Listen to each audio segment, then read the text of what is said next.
Bandlela laMprofethi Magejageja lapho sizozwa khona izifakazela abakhethwa besho ukuthi ngabe uzishintshe kanjani umprofethi impilo zakhe.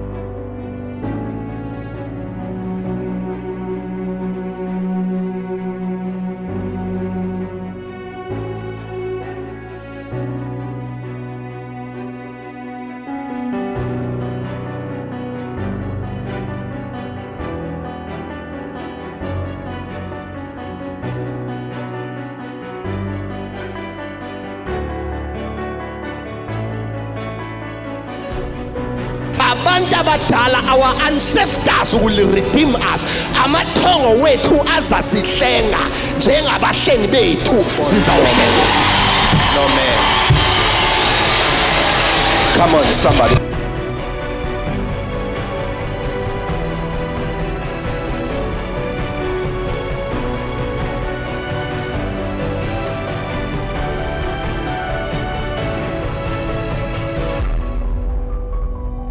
Viva Magejageja, viva! Zonke inkinga obhekene nazo zifuna ukukugcina ungenayo inhliziyo ehlanzekile. Kunabantu namhlanje kufanele uthathe idecision mawufuna ukuceba ukuthi uyabakhipha for good empilweni yakho.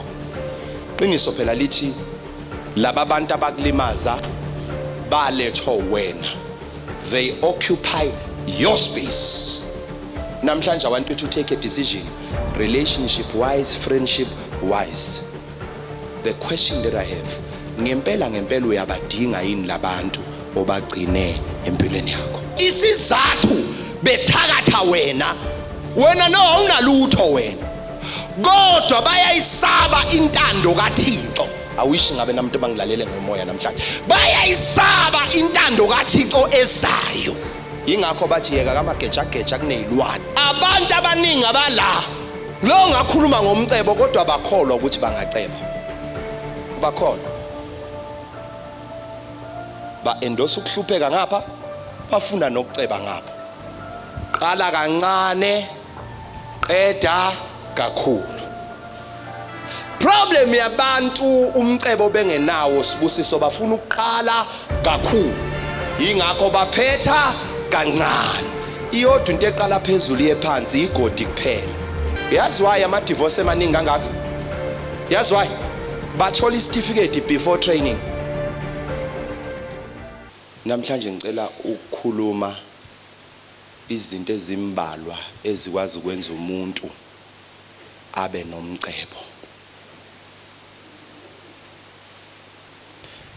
One, kuqikelele ukuba nenhliziyo ehlanzekile.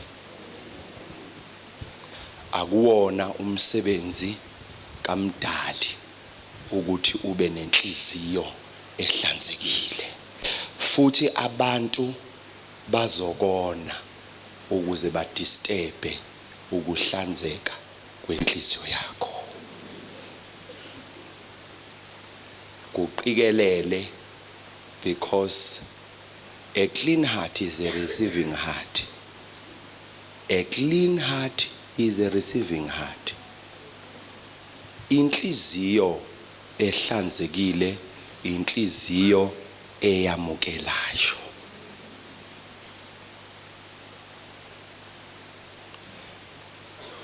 Zonke inkinga obhekene nazo zifuna ukukugcina ungenayo inhliziyo ehlanzekile. Ukoniwa abantu is not an excuse ukuthi ube nenhliziyo engcolile. Every day you clean your heart. Zonke izinsuku zokuphila kwakho uyayihlanza inhliziyo yakho. Asilungiselana ke. Angeke ube umkhethwa ungakwazi ukuxolela. Angithi ningizwile ngisho ukuthi ukukhohlwa, futhi angisho ukuthi ukureconcile. Ngithe ukuxolela. Cela ningizwise kahle. Woniwe but une mandate yokuxola, hayi yokukhohlwa, hayi yokureconcile. But we have a mandate to forgive. Ngenxa yokuthi awuyifuni inhliziyo egcwele umcebo omubi. Ngoba wonke lawo ma-grudges a-occupy ispace somcebo owudalelwe usimakade nabakini ukuthi ube nawo. Masikhuluma ngokuxolela, ukuxolela ukuzixolela wena nokuxolela umuntu owenze kabi. Kodwa akusho ukuthi loyo muntu phinda umbuyise empilweni yakho. Ngoba uzosebenza umsebenzi owodwa ukuklina angcolise, ukline angcolise. Kungcono uklina once. Kunabantu namhlanje kufanele uthathe i-decision mawufuna ukuceba ukuthi uyabakhipha for good empilweni yakho. Akunina nonke nizongiswa. Kunezihlobo okufanele uyithande kude. Mele ubathande kude ngoba ba responsible for any damages. They are a cause of that pain and hatred. Lokhu kuzonda nokwenyanya bayingcenye yakho. Ukuze uphile kamnandi kumele ubakhiphe enhlizweni yakho, ubaxolele, kodwa enza isinqumo, make a decision, a sober decision. Balungile belapha kude, angibafuni eduze kwami. There are friends that you need to decide why you are keeping your peace. Ugcina ukuthula kwakho. Lalelani, kuyagcinwa ukuthula. Kwenziwa njani? You keep your peace. How do you keep your peace? Bonke abantu abaletha inxokozelo awulokhu ubathulisa uphinde ubabuyise, ngoba inyama iyavuka ogqokweni. Uzoklina bangcolise uklina. So a requirement yokuqala efunakalayo mawufuna ukuceba, thatha isinqumo sokuxolela, sokuba nenhliziyo ehlanzekile. Ngoba uyacela khona ukucela kodwa there is no space for receiving. Inhliziyo yakho igcwele. Phungula enhlizweni yakho.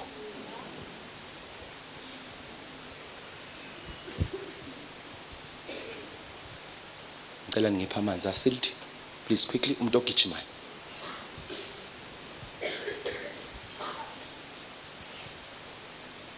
Nina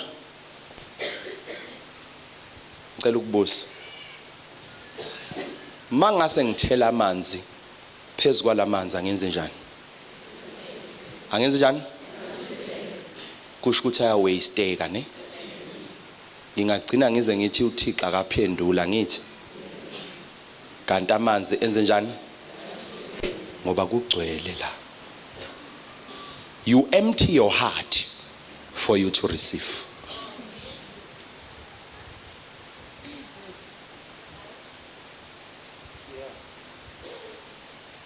You empty, bese ususa abantu abagcwalisa inhliziyo yakho nge-negative energy. Qiniso phela lithi laba abantu abakulimaza balethwa wena. They occupy your space. Namhlanje I want you to take a decision, relationship wise, friendship wise.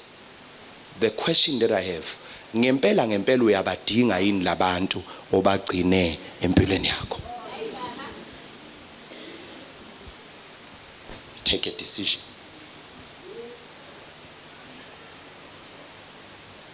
Awukwazi ukuthela la kugcwele khona. Uyacela, oh Jehovah bless me. Isibusiso siyathelwa ngoba isibusiso siyathululwa. uThixo uthulula isibusiso but you don't have a space. Fanele uqale phansi uvule bese uyathulula. You empty your space. Thinto seduzwa kumtshela ukuthi empty your space.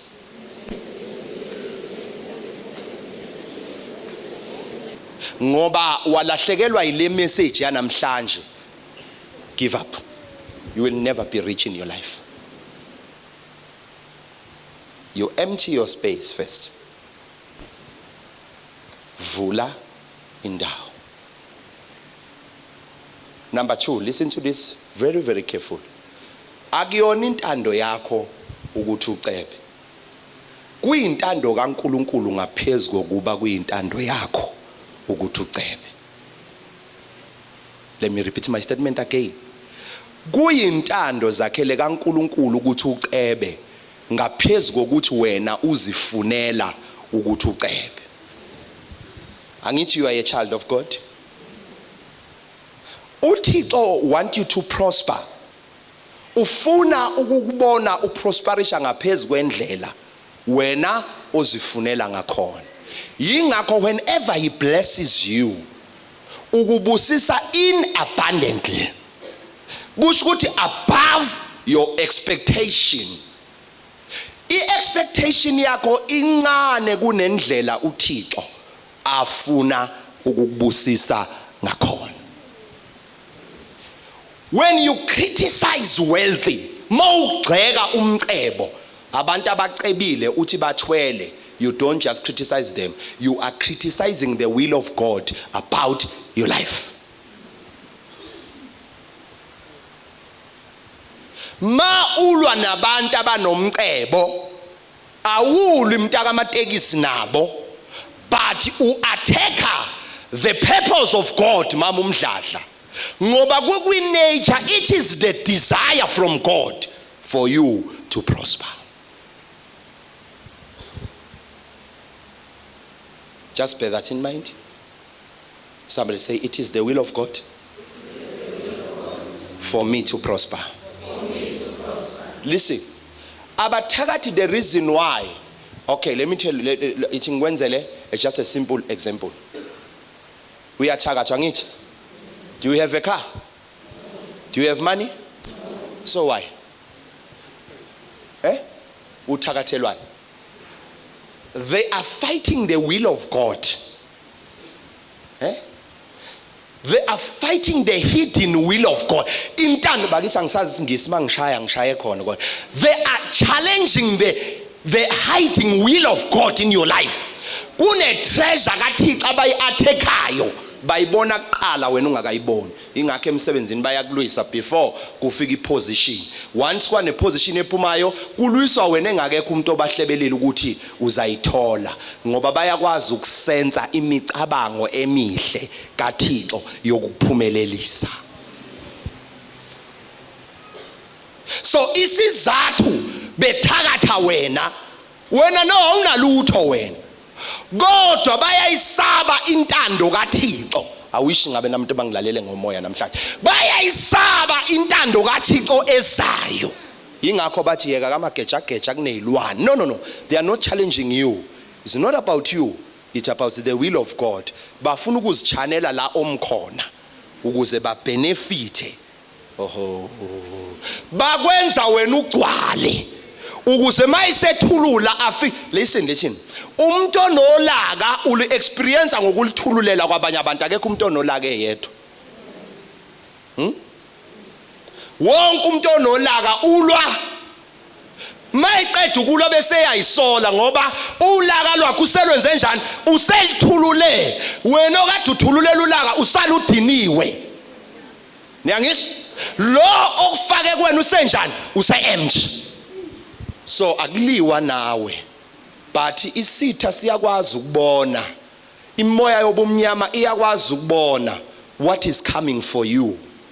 Then there will be challenges after challenges. There will be battle after battle. It's not about you, it's about the will. You are in the will, you are in the right lane. Somebody say, bless me Jehovah. Ngibusise Thixo kaMagejageja. Ingakho abantu besiZulu bayisenza lento bathi kuba mnyama kakhulu masekuzosa. They knew ukuthi masekusa they are backless. Awonanga namhlanje I'm answering your question. You are not poor because khono wakwenza. Futhi akusiyona intando kaThixo ukuthi ube poor. Awuyona intando kaThixo ukuthi ube poor. It is not in the will of God for you to suffer. Awudalelwanga lokho. Zazi izinto. Listen. Zazi izinto ezikwintando kaThixo ngawe. Okay, let me say this. Why Paul entando kaNkulunkulu? Listen. Isitha sakwenza wa accept mamzondo ukuthi it is the will of God for you to suffer. There is why abantu abamnyama babehlupheka bathi inkosi kuyizithunywa zokungisiza ungisondeze kuwena. That is nonsense. Akekho umzali ongafuna ukusondeza ingane yakhe ngeinhlupheko nangeinhlungu ukuba isondele kuyena. Mhla uThixo ekudinga uyolala nje ungavuka kubizile. Akadingi permission kuyinhlupheko. He doesn't consult anybody. He doesn't consult anybody. Nonkazimula uThixo akaconsult izinsizi zakho. Athi hambani niyongicelela usibanibani. Our God is everywhere. Usezindaweni zonke. Mama Sithole, mamdlela. Usezindaweni zonke. Akathembanga inhlupheko ukufinyelela kuwena. Kwenzakalani pho watshelwa ngeinhlupheko ukuthi usondezwa kuThixo. Kwenzelwa ukuthi ube double minded. Number 3, the enemy that you need to conquer is to be double minded. Somebody say double minded. Double minded. You will never prosper. So uzwaphumelela mawu double minded.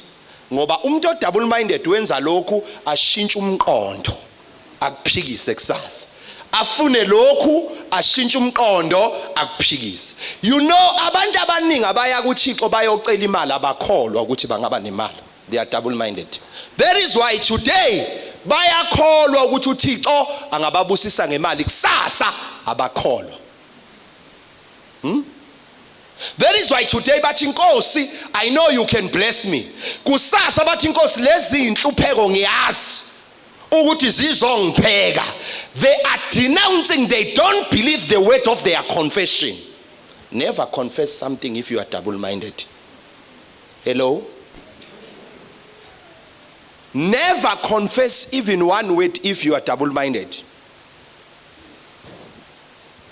Abantu abaningi abala lo ngakhuluma ngomcebo kodwa abakholwa ukuthi bangaceba. Abakholwa. Ba endorse ukuhlupheka ngapha, bafuna nokuceba ngapha. They are double minded, bakuphethe kokubili. Yingakho indlela abangakholwa ukuthi kuyintando kaThixo ukuthi babuseke bathi inkosi angisacela okuningi mangivuke ngadla. Thinta umakhelwane eduze kwakho. Uthi uThixo kamprofeti uaddress inkinga zakho namhlanje. Never be double minded. Njele, never be double minded. Look at me. Ngibhekani. That's why sicela umcebo today. Sasa siyawuphikisa ngamazwi omlomo wethu. Through our prayers, through our confession.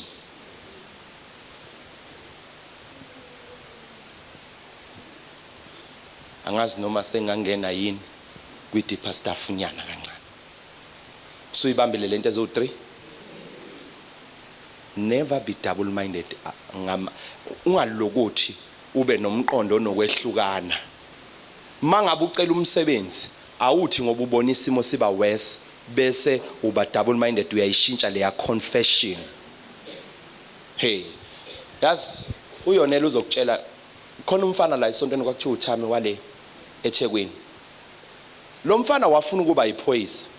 I said to him, you are not ready. Watch why ngathi ngibona indlela owenza ngayo, you not ready. Wathola isibhamu uzobulala abantu wena nenhliziyo encane. Wa apply emaphoyiseni okokuqala wangathathwa. Ababuhlungu inhliziyo yakhe bayamazi ozakhela. Wa apply owesibili wangathathwa yameqi age. Then he came to me said, "Baba, iphupho lami selifile. Ngeke ngisaba iphoyisa." Yangizwa? Ngambuza ngathi kusho bani? Wathi, "Baba, iminyaka yami siyeqile kubantu abathathwayo." Ngathi, "Okay, well done." Wathi, "Why?" Ngathi, "Congratulations." Ngamxhawula. Wayeka ngisho ukukhonza wathi iphupho lakhe lifile. Wathi, "Baba, bonke abantu yabamukelisa amaphupho, yebo ngiphila imoto. Ngaba budedengu. Uneshwa uma ungasulali kulezi zinto engikhulumayo namhlanje. Unebhadi la ngempela." Wathakathwa ngekhofi impela. Lalela. Wathi, "Baba, liphelile iphupho lami." Ngathi mina, "Yo, kusho ba?" Wathi, "Nayi ngiyabona iminyaka isiyeqile." Ngabuza isiteni ngathi, "Ngicela ungiphendule into eyodwa nje. uNkulunkulu yini othe iphupho lakho seliphelile?" Wathi, "No." Ngathi, "Okay, it's fine. Yeah, ukukhonza yonke into if you feel like." Uyangifonela izolo. Uthi kimi, "We baba, kanti unjani?" Ngithi mina ngimnyama yangazi nje. Listen. Uthi wathi iphupho lami likakapheli. "Baba, ngibizwe uMagazime omunye umama oneyikhundla ethize lapha emaphoyiseni. Wanginikeza baye bebe namaposti abo labo abaphetha ngazi bayini kwiprovince. Baba namaposti abo kuyibona bakwazi ukwakhipha to a certain people ngazi noma 10 or 20 ama numbers akhona. Uthi ungibizile." Ngithi mina, "Ya." Uthi maye ngibize officeini, uthi kuye, "Ungatsheli umuntu ngizokunikeza ipost. I will reserve it for you." Uthi yena, "Kanjani mami age?" Uthi, "No, kugazethwe umthetho omusha. I-age yabantu seyinyusiwe."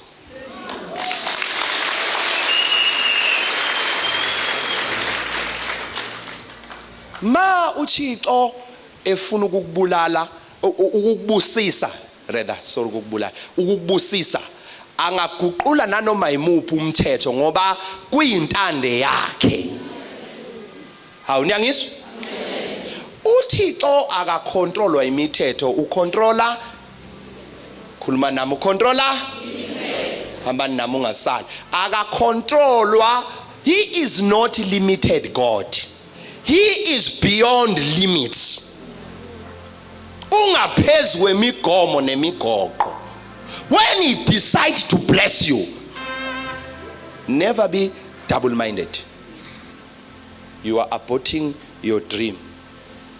Ukhipha isisu sephupho lakho ngenxa yokuthi awukholwa ukuthi uNkulunkulu lento sifunela yona ayifunwa wena kuphela, naye uyafuna. Lithi he takes pleasure in the prosperity of his people. Uthola ukujabula uThixo empumelelweni yabantwana bakhe. I wish sengathi ungayigcina le statement engisho. Uthola ukujabula uThixo ekuphumeleleni kwabantwana bakhe. Mawuthi wena uNkulunkulu ngibusise nge-triple story, akuwena ojabule kakhulu, uThixo ojabule kakhulu kunawe.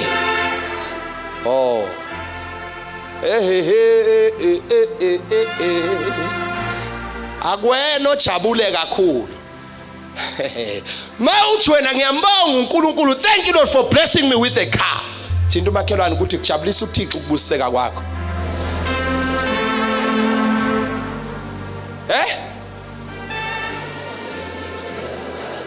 Angifuni ukwenza umsindo kakhulu ngipilingane, ngifuna ungizwe kahle. Ujabulisa uThixo ukubusiseka kwakho. Nansi ke iprinciple enye yokuphumelela. Start small and big.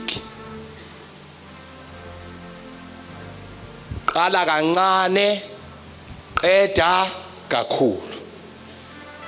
problem yabantu umcebo bengenawo Sibusiso bafuna ukuqala kakhulu ingakho baphetha kancane iyodwa into eqala phezulu yephansi igodi kuphela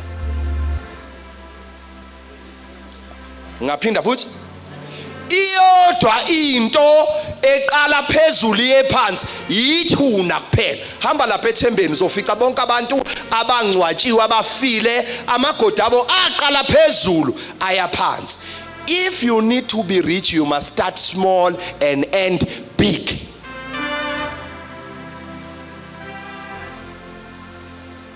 it is guaranteed for you that you will prosper kugarantiwe kuqinisekisiwe bakithi ukuthi wena uzophumelela but awuzuqala kakhulu uzoqala kancane don't be discouraged ungasideleli isiqalo sakho esincane sekise siphethweni sakho esikhulu mawuqala wangaba loyal wafika in time usaqala kusencane and remember ibusiness oyenzayo akuyona yabantu eyakho kusho ukuthi wena you must honor it even if there is no one who's honoring it aningizwa lento oyiqala ungenisela imali wena ofanele uyihloniphe eqala mangabe uyafunda ufuna ukuba udokotela wena omele uthembeke kuma studies akho ukwedlula abazali bakho abakukhokhela school fees remember it is your dream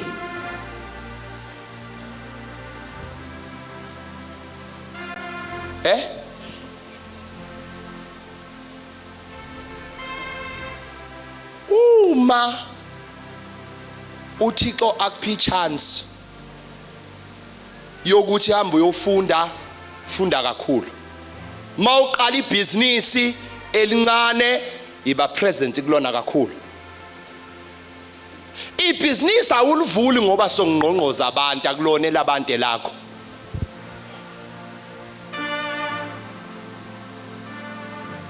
ulivula noma engekho umuntu ongqongqozayo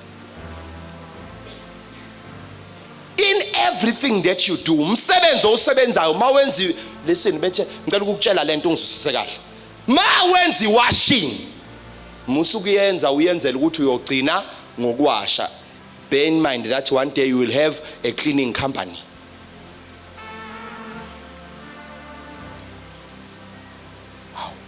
yazi kodwa ngiyayithanda le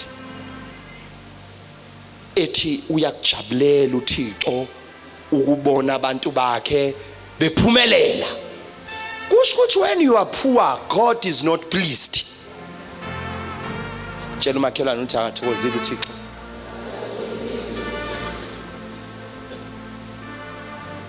yazi njengoba ngikhuluma lenzo zomcebo nginithatha manje nginiyisa kulomcebo uNkulunkulu asibonise ngawo ngicaba indlela ngithi kodwa iphukuphuku zilibele uhuqa ubuthongo ngoba zifuna kulokuthiwa amadimoni uyaphuma sometimes is your brain idimoni eledlula wonke amadimoni negligent yakho unganaki kwakho listen ula ukhona because of the level of information ulwazo walithola ilono lokubeke la okhona namhlanje ithi ngikuprovele ukuthi umuntu ucontrola ulwazi mangase namhlanje ngithi ugogo wakho uyakuthakatha how will you feel ngaphatheka kapha uzophatheka kaba ngithi uzoyikholwa lento ngithi yebo because I'm the source of knowledge mangidlulisa ulwazi kuwena luyakubulala noma liyakuphilisa hawu niyangizwa kodwa manje abanye mawukhuluma uthi ngibona umcebo balindele ukuthi kuphi indlela la siyotapa khona kutatshwa uThixo uyakutraina akutrainele listen kuNkulunkulu awugraduate ngicela ukusho le statement yazi why ama divorce emaningi kangaka yazi why bathola certificate before training emshadweni uqala uthola certificate ungakafundi ngomshado mawushada unikwa certificate uphasa ungakayibhali exam makufika isikhathi se-exam uyafeyila then it's a divorce Why abantu abamnyama bengenawo umcebo, more special nalaba kade beyamatender entrepreneur, they graduated before time. Angeke uThixo akuthithe njengasemshadweni. uThixo uqala ngokukunikeza ulwazi bese kubhalisa iexam uthola certificate. I'm here to qualify you for your own benefit. Namhlanje ngizokuqualify for umcebo lo engikutshela ngawo ukuthi ukhona. Akuthina sonke sengena kuwona. Ukulalela. Listening is a skill.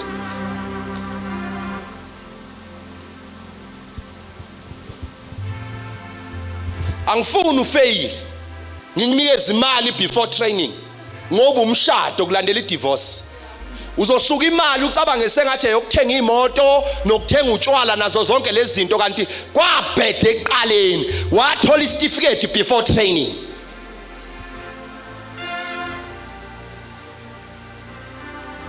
Thina sazi abantu akade benemali namhlanje bawashiya imoto emakhawashi akanayo ngisho eyodwa ucela ulift bethi abantu bethu wayengeve nemali wathola imali kanti ulwazi lwemali akanalo. So allow me to train you. Awuniyangizwa kodwa bakhetha ngivumele ukuba nginilolonge egroundini aqalwa ngokudlala igame uqalwa ejimini iqala ijimi iyabhora ngoba ayinawo ama-fans kodwa uma ungayiphasanga ejimini awukwazi ukuthola iskimu phakathi egemini ngoba ama-fans abongela umuntu ojimile neclub. Sizokushiya unje wawulele mhla sikwi-training.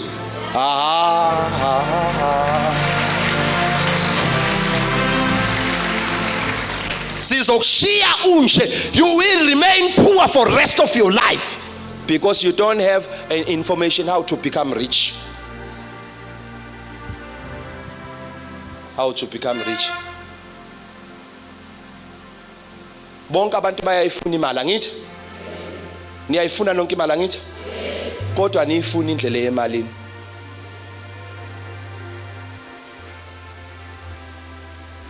Niyibona ukuthi ayikho into ehlupha njengomuntu oyeka isikole nabazali abamfundisayo.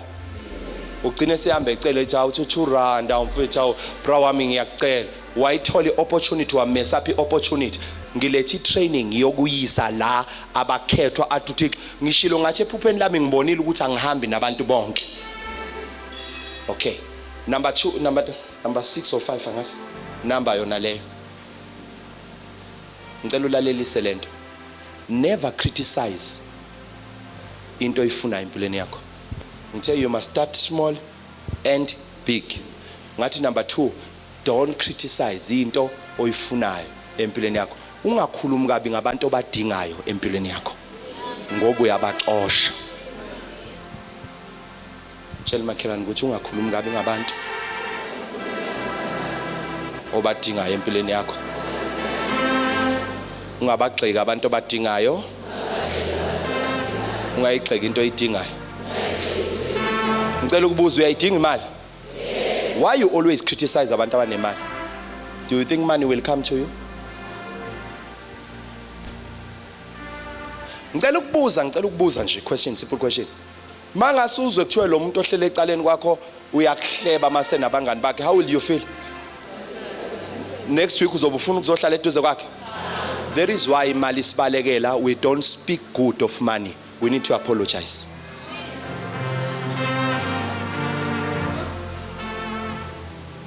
Angithi ufuna umsebenzi. Uyazi emsebenzini ufunani? Ufuna imali. Manje yazi why umsebenzi ungawutholi? Awukhulumi kahle ngomnikazi womsebenzi imali. You criticize money. Uyawazi ama-recipe amabi okuphumelela kwabantu kodwa wena uphumelele. There is why abantu abaphumelayo baphumelela noma sibahleba. Niyangizwa kodwa? Wabona umfundiso nebandla elikhulu hayi uthwele unenyoka. Wabona abantu banikela hayi babanjwa izipoki. You are speaking bad of money. You will never have money.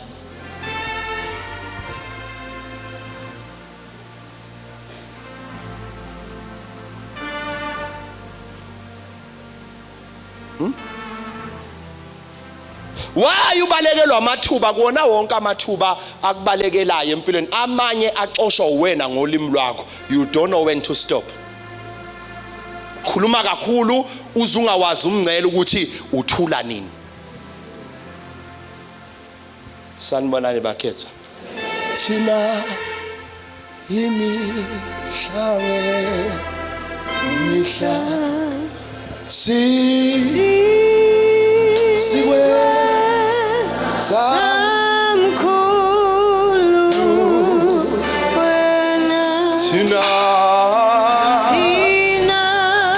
Thina yimihla sikwenza mkhulu wena.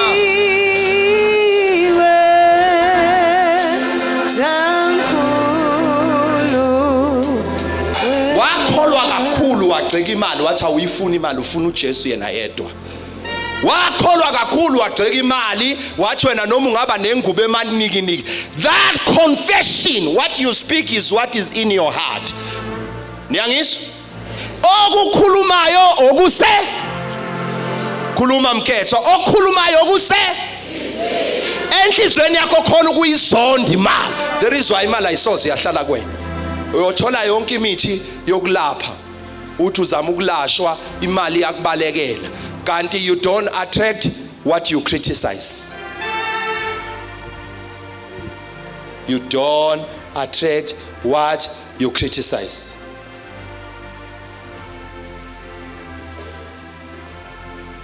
Senyanipora yazi phela nifuna mangivuka no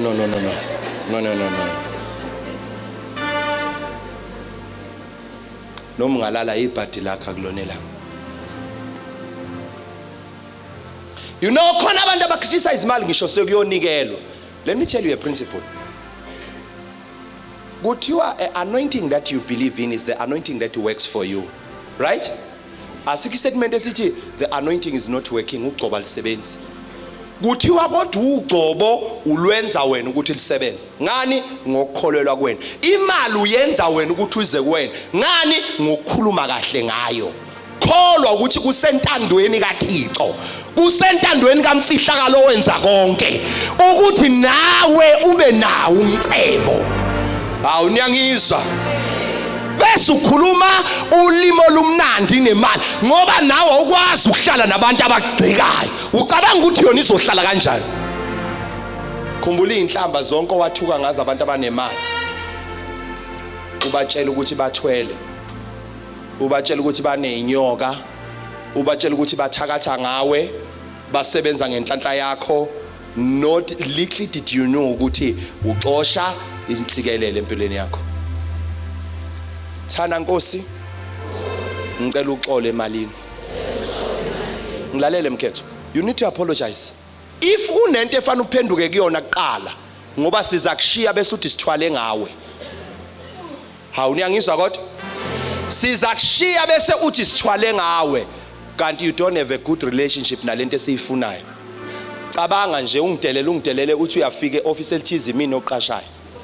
Ngizokuqasha.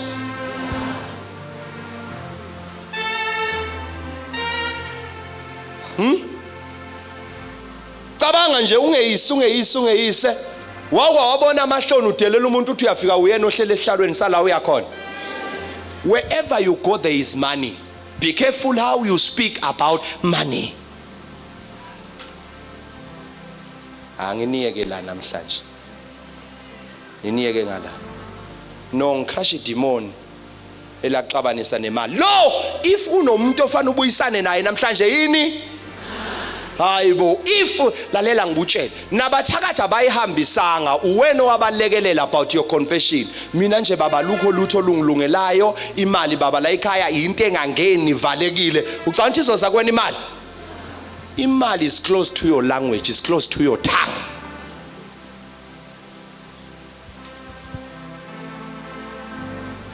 Bona nje bangikhuluma kanje. If I'm not productive to you, I'll be productive somewhere. I don't know, it's time to empty myself. Aziningi insuku zami ngisemaRespect. That's why ngizama ukurelease yonke into. Noma bayayizwa abanye noma bayizwa. Ngiyazi ukuthi ufike uzothandazela awugula unamali. You are poor. Baba nginekhanda elingishaya une stress awuthakathiwa unamali. Mawungasuthola imali ngeke uzwe nokuthi lihambe nini. Baba nginento engijuqayo la awugula ucabanga kakhulu ipain ye stress. Baba kunejoke ehleli la emsamo. Yebo you are broke. Inkinga zakho eziningi kichelete ngwanaka ubatla chelete. Ubatla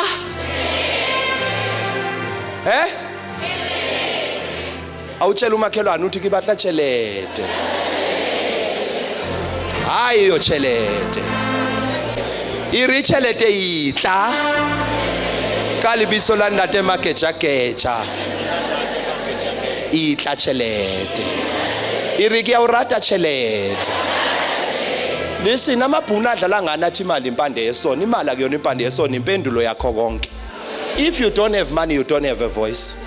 Uthuliswa ingane encane kinemhlanganweni ngcwatsha uthi bengisacela ukuthi kungcwatsha ngomgqibelo ithi intobazana ayikulungile mawuzokhokha ke wena. Hayi mntaka baba hayi bengingasho kabi mhlambe kufike kabi. You don't have money. Ukubona ifirstborn indoda endala abafana uthola ukuthi bawu3 njengakithi ekhaya uthola ukuthi utate wethu yedwa osebenzayo. Sithi hayibo kumkani kuyangcwatsha athi hayi into esoyikhuluma umntaka baba engakafiki unamanga imali. Bantu bayakhuluma kuphendula Magejageja athi hayi into esoyikhuluma la utate wethu engakafiki nginamanga imali. Athi mayengena lo nemathi awusufikile umntaka baba athi mayekhala athi oyincese siyazi ukuthi lebusondelene kushiwa akaza sondelane nomuntu oshonile. Kuthiwa siyazi ukuthi ubuclose kanjani bese kuyaqala kubekwa izwi. There is why even if you have money, never break protocols. Opo prophets kumkani? I have a witness. Ekhaya mangabe kuthiwa kuyahlatsha noma kuthengwa inkomo noma ngiyithenga kwi-closet ngiyithenga ngesandla sakhe. I don't break protocols because of money. Enye into efanele uyazi leyo. Mangabe besiyobona ubaba omncane wami naye then I decided ukuthi sengifuna ukumupha imali ngabiza ukumkani sangena emotweni ngathatha imali ngayinikeza ukumkani ngathi hamba uyonikeza ubaba omncane ngoba wena inkosana kaBaba. You don't break protocols because you have money.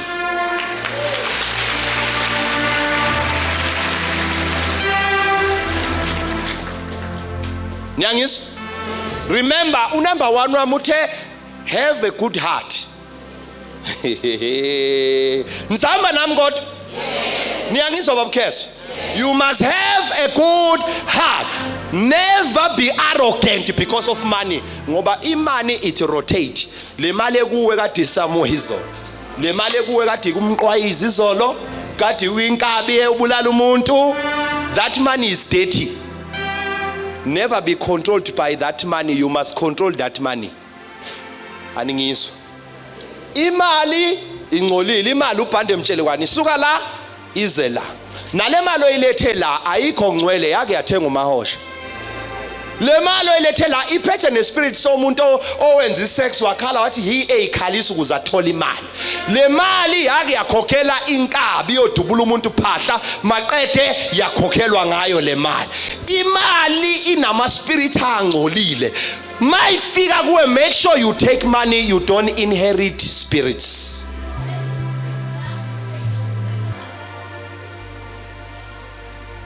How? I think ngitshela into engayazi. Why do you have to pay your tithe? Nikhokhelana okweshuma. Why kuyo yonke into engayivala kodwa okweshuma ngikuvalile. Iyona ndlela yokuclean imali yakho. Ngoba le mali ifuna ukuhamba nakuwena ngenxa yomoya oyimotivateayo. Le mali ifuna ukuphindela kwenye inkabi ngoba mhla iqala ukufika yafika ngegazi. You can't control it unless you kill people. Aningizwa. Ingakho babubhengu labafana abanemali abamaginsa nabadubulanayo abanqene ukuhlaba umcembe omkhulu ukuzodla umphakathi mahala bepho goga amawo stick bazoklina ispirit semali.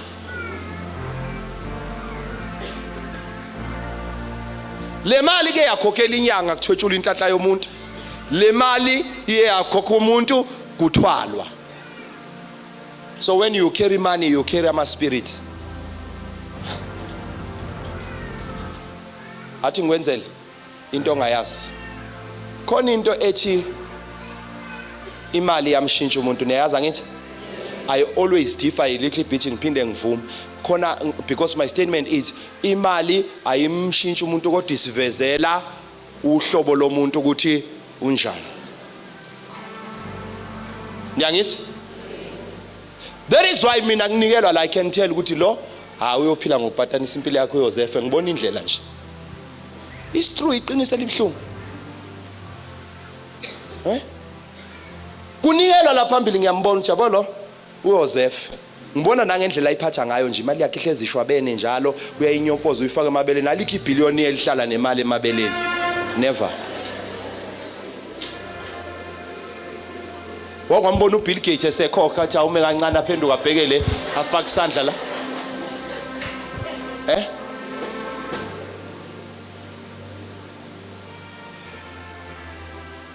phela imali yenza lento yenza kuyo babili bathatha abangizwile imali yenza lento mawuyikhipha naye iyeza kuwe ngoba iyakuthanda ukuhamba ikuthanda ukuhlala ndawonye imali angikho lapha was just passing by sidinga ukuphenduka sayithuka kakhulu imali singazi ignorance will cost you asime ngenyawo zethu hallelujah